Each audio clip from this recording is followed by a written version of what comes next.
Hello everyone, welcome to talk. ഇന്നത്തെ subject എന്ന് പറയുന്നത് വേറെ ഒന്നുമല്ല, ഡുക്കാറ്റി പാനിഗാലി V4S 2025 2025 മോഡൽ എംസെയിൽ വന്നിട്ടുള്ള കുറച്ച് ഡീറ്റെയിൽ അടങ്ങിയിട്ടുള്ള ഒരു വീഡിയോ ആണ്.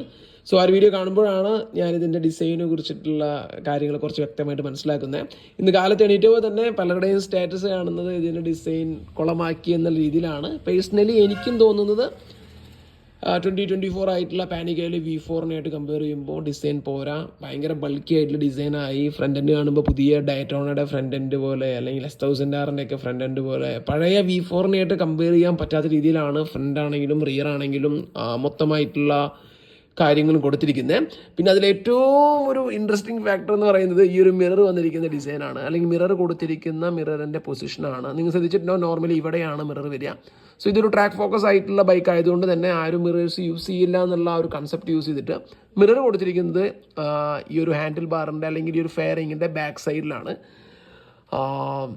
റോഡ് യൂസേഴ്സിന് ശരിക്കും പറഞ്ഞിട്ടുണ്ടെങ്കിൽ ആ ഒരു ലുക്ക് അത്ര നന്നാവില്ല റോഡിൽ മിറേഴ്സ് യൂസ് ചെയ്യുമ്പോൾ. അതല്ല, നിങ്ങളിപ്പോൾ മിറർ യൂസ് ചെയ്യാതെ ഓടിക്കുന്നവരാണെന്നുണ്ടെങ്കിൽ ഓക്കെ, പഴയ മോഡൽ ഇത് കണ്ടാൽ മതി. ഇങ്ങനെയാണ് വരിക. നമുക്ക് ഇത് റിമൂവ് ചെയ്തതിനു ശേഷം ഇവിടെ ഒരു പ്ലേറ്റ് വയ്ക്കണം. ഇനിയിപ്പോൾ ട്രാക്കിൽ ഓടിക്കുന്നവർക്ക് ഇത് റിമൂവ് ചെയ്തതിനു ശേഷം പ്ലേറ്റ് വയ്ക്കേണ്ട ആവശ്യമില്ല, കാരണം ഈ ഒരു മിറർ ഉള്ളിലാണ് ഹൈഡ് ചെയ്തിരിക്കുന്നത്. പിന്നെ ഡബിൾ സൈഡ് ആയിട്ടുള്ള സ്വിംഗ് ആണ്. നമുക്കറിയാം പണ്ട് സിംഗിൾ സൈഡ് ആയിട്ടുള്ള സ്വിംഗ് ആയിരുന്നു. എന്തുകൊണ്ട് ഡബിൾ സൈഡ് ആയിട്ടുള്ള സ്വിംഗ് എന്ന് പറയുമ്പോൾ ലാറ്ററൽ സ്ട്രെസ് കുറയ്ക്കാൻ വേണ്ടിയിട്ടാണ് ഡബിൾ സൈഡ് ആയിട്ടുള്ള സ്വിംഗ് കൊടുത്തിരിക്കുന്നത്. പെർഫോമൻസിൻ്റെ കാര്യത്തിൽ എന്തായാലും പുതിയ 2025 ആയിട്ടുള്ള പാനിഗാലി V4 എന്ന് പറയുന്നത് അടിപൊളിയായിരിക്കും. പക്ഷേ ലുക്കിൻ്റെ കാര്യത്തിലാണ് ഇപ്പോൾ കുറച്ച് മോശം വന്നിരിക്കുന്നത്. അല്ലെങ്കിൽ പോരാ എന്നല്ല, മോശം എന്നല്ല, പോരാ. റിയർ എൻഡ് ഇതാണ് പുതിയ ബാക്ക് ടെയിൽ ലൈറ്റ് കണ്ടാൽ പോലും ആ ഒരു പഴയ ടെയിൽ ലൈറ്റായിട്ട് കമ്പയർ ചെയ്യുമ്പോൾ അത്രയ്ക്കില്ല എന്നുള്ളതാണ് എനിക്ക് പറയാനുള്ളത്. ഇതാണ് ഓവറോൾ ഫ്രണ്ട് ലുക്ക്.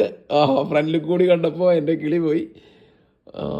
ഭയങ്കര പഴയ, ഇവർ പറയുന്നത് ഡുക്കാറ്റി 996 അതിനൊക്കെ റെഫർ ചെയ്തിട്ടാണ് ഈ ഒരു മോട്ടോർ സൈക്കിൾ ഡെവലപ്പ് ചെയ്തിരിക്കുന്നതെന്നാണ്. എന്തായാലും നിങ്ങളുടെ അഭിപ്രായം താഴെ കമൻറ്റ് ചെയ്യുക. Thanks for watching. See you next video. Until then, ചാ.